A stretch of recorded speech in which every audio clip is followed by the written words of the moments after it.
So in our last video, we went through a whole bunch of terms. Now what I want to start talking about is how we actually get energy transfer and how energy gets exchanged, because that's what we're really interested in chemistry in most cases, is not just how much energy does something have, but where does it go. So it's important to note that our changes in energy are going to be related to the changes in Q plus W, where Q stands for heat, W stands for work. So also note, they are not, heat and work are not state functions. They are path dependent, and I'm just going to mention that here. We will over time get into why that's relevant and how that comes up as we go. But right now I'm just going to mention it.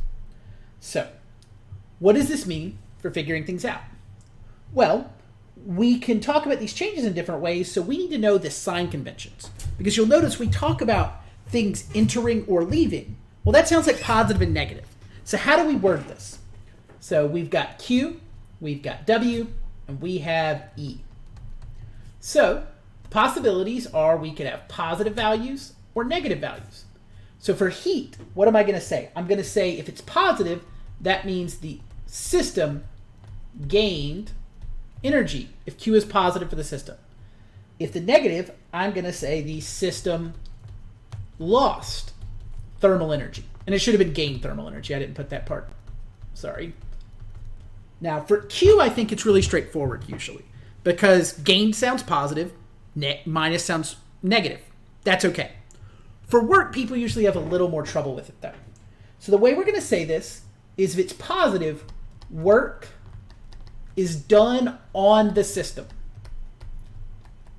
So the key word here is it's done on the system. Where if it's negative, work is done by the system. So if the system does work, remember that's applying a force, that does not, I said system. So if the system is doing work, that means it's putting a force over a distance. It's having to give up some energy to move something, to push something, to somehow use energy in a way that moves a force over a distance. On the other hand, if I do work to the system, then it's going to be gaining energy when I do that, because I'm putting the energy into this system. Now I'll be the first to say, we're not going to cover work as much as we cover heat in the way we treat 1211. So we will spend more time with Q than we do with W, but we want to mention W exists. And so then for delta E, this means positive means energy flows in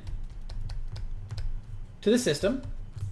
Negative means that energy flows out or leaves the system.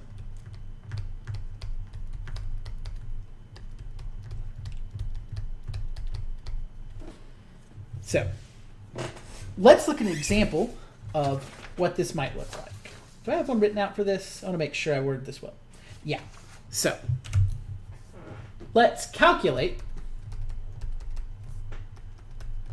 the change in internal energy. That's going to be our delta E when, let's say, 327 joules of energy, 327 joules of work is done on the system, and the system loses 124 joules as heat. So in these problems, we have Q plus W, and everything about these problems is figuring out the signs. So here we're losing 124 joules of energy. That means Q is negative. Work is done on the system. That means it's positive. So if we were to do those two, we have negative 124 plus 327. That's going to give us an energy change of 203 joules. That's positive. In this chapter especially, it's important to pay attention to signs. You're going to get positive and negative values for these. So this is an example of how this could be worded. Now, if it wasn't work done on the system and instead work done by the system, I want to show another way it could be worded. So the problem, if you see something that is work is done by the system, there's another way to say that. By the system. you could also say work is done on the surroundings. And those mean the same thing in terms of thinking of the internal energy change of the system. So if the work is done on the surroundings, it has to come from the system. So the system has to lose energy. Similarly, this problem said work is done on the system. We could have also said work is done by the surroundings on the system. That's another way of saying that this should be positive, that the surroundings are putting energy into the system. So we have to pay attention to wording here. And I know you haven't had to do that as much with other areas, so that's the main thing to pay attention to here. The words help you determine the sign of things. So if the work is done by, the thing that's doing the work is going to lose the energy. So if the system does work, overall it's losing energy. If the surroundings do the work on the system, though, that's flowing into the system part, so the system's going to gain energy. On the other hand, if the work is done on the system, that's going to be positive because the energy is coming in. Where that could also be said as the work is done by the surroundings onto the system. Same idea. So this is the main way that work comes up, is tracking internal energy changes. Now, let's talk about how we might find things like Q, though. Because by itself, what we've shown so far doesn't seem as practical. So what's important is in chemistry, we're going to look at where do things like loses 124 joules of heat, how do we figure that out? So we're going to look at calculations for that now. So this is based on a concept we're going to use called heat capacity. Okay, there's one more term because it's going to use an equation, so I do have to define it. So heat capacity is going to be related to how much energy can something absorb or before changing temperature, before changing temperature by 1 degree.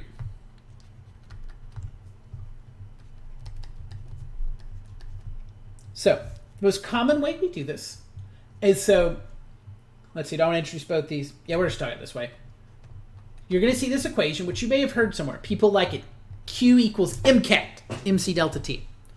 So what this is this is using something called a specific heat capacity. So this is specifically C sub S. So what this is, C sub S is our specific heat capacity. And what it means is, so you'll find these in units of joules per grams times degrees Celsius. And what that means is it's how much energy do I need to raise a gram of the material up 1 degree.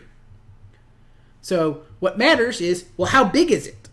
If you think about it, if you had a glass of water and you wanted to heat it up, that wouldn't take as much energy as if you wanted to take a giant stock pot and boil all of it, or heat it all up to, let's say, 50 degrees Celsius.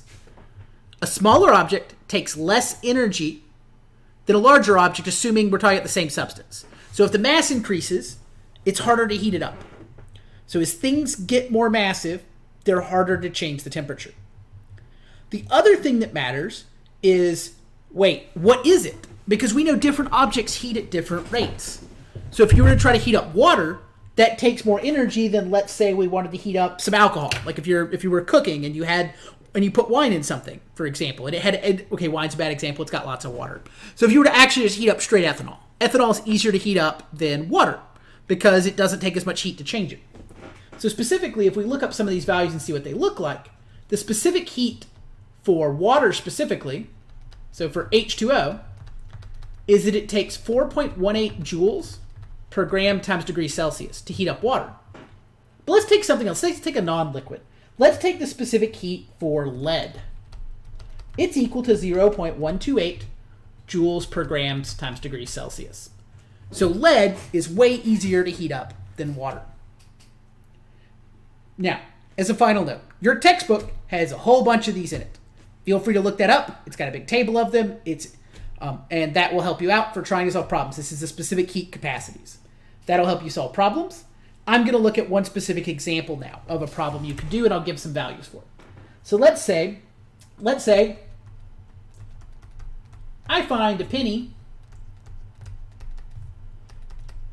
in the snow, let's say. Because snow's cold, that'll work. How much heat is absorbed if I hold the penny and warm it from negative 7.0 degrees Celsius to, let's say my hand is a nice warm 36.5 degrees Celsius.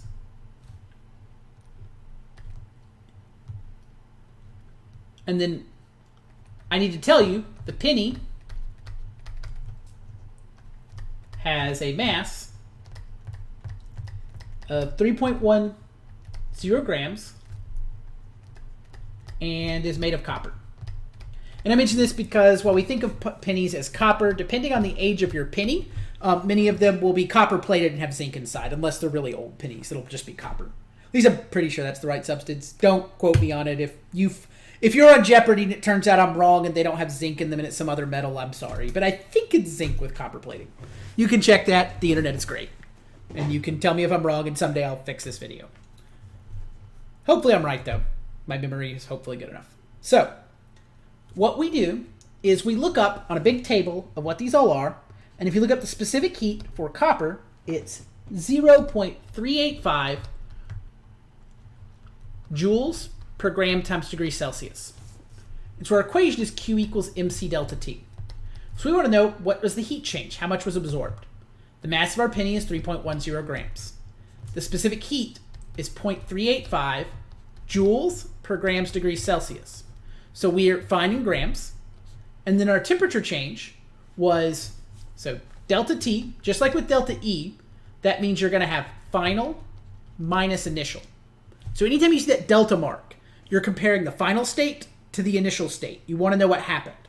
So if the temperature goes up, you're going to get a positive number, but if it goes down, you're going to get a negative number. And I want to emphasize that. The answer isn't just always positive, because I know that feels right sometimes. Sometimes it freaks students out at first, like, wait, this is negative? That's okay. So if the penny got colder because I put it in a freezer and I want to know how much energy it lost, well then yeah, it's going to get negative. But in this case, our final temperature is 36.5 degrees Celsius, and we're subtracting from that a negative value of 7 degrees Celsius. I point that out since a negative makes a positive. That's important. So our penny changed. I should really be able to add 7 in my head to it, but I didn't. By a total of 43.5 degrees Celsius. Now, we're not going to go into significant detail for this, but I'll just explain that for these problems, when you have delta T and not just T, as long as it's delta T, it is okay to leave the problem in Celsius without converting to Kelvin. When you don't have delta T and you just have T on its own, like in PV equals nRT in our previous chapter, then you have to convert it to Kelvin. If you'd like to come talk to me during office hours, we can talk about the mathematics of why it's okay not to change it here, whereas it isn't okay in the other case. But I'm also okay if you're just like, you told me that, I will believe you for now. That's also okay. Either works fine. So, and note that if you look up the specific heat, this is the version I gave you. Some text will tell you 0.385 joules per grams Kelvin. That it's still okay to not convert it to Kelvin. The difference between two Celsius temperatures and two Kelvin temperatures will always be the same. The temperature numbers for a single temperature won't be, but for differences, they will be identical. I guess I'm just going to explain it now. Since you're adding 273 to get from Celsius to Kelvin, if you add 273 to both numbers and you subtract them, the 273s cancel, so it goes away. And if you're not sure why, that's okay, but that's the reason we're worried. So now, I said some stuff. Let's go back and actually plug these numbers in. This tells us what the heat transfer is. So we have 3.1 times 0.385 times 43.5. And this is going to tell us that our penny is going to absorb 51.9 joules. And since it's positive, it's absorbing. If it were negative, then it would be losing heat. Some other notes I want to make here. Sometimes when you look up specific heat capacities, mostly you'll find them in grams. You can also find them in moles, though. Then you would need to, instead of using mass, you would use moles. So make sure the units work. So if you had a specific heat capacity in moles, you would put you would put moles in N instead of M. Other than that, nothing else would change. So you can find these in moles and in grams. Let's see. Other than that, we're going to focus. The reason I opened by just talking at specific heat capacity because this is what we're mostly going to use in this class. However, you can also have a more general definition. So I do want to mention that, so that way, because it comes up when you do lab work sometimes and when you're solving things with calorimeters. You can also talk about heat capacity in a more general, in a sense that we're not calling it specific heat capacity yet. So in general, what heat capacity means is the heat is going to be the change is going to be C. So heat capacity without a unit is just C times delta T. So what this means is you can measure the heat capacity for a specific object and get it in joules per Kelvin.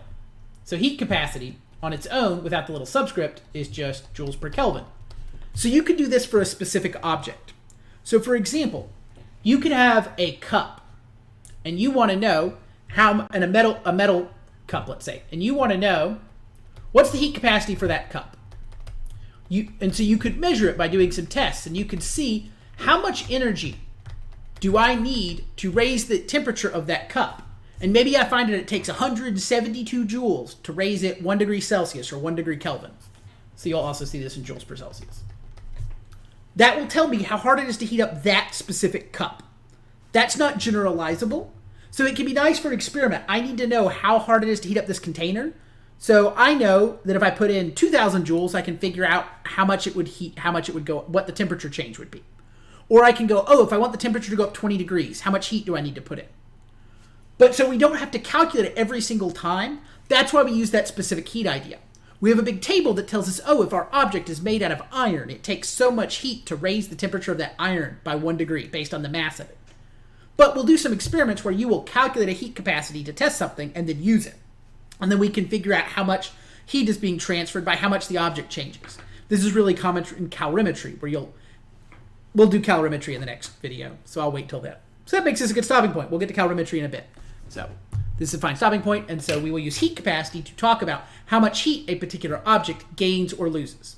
And I'll point out in the following videos, we'll start doing where multiple objects touch each other, so it's not just one object gaining or losing, but we track the heat from one to the other and see how much one gains, how much one loses, and then we'll go into chemical reactions and see, wait, how much heat does a reaction release? And then it becomes a new way to measure moles. I mention those because I want to say that we're not just going to stop at heat. We're going to use it to go back to moles, just like we have for every chapter in the past few times. Hope you're doing well. I will talk.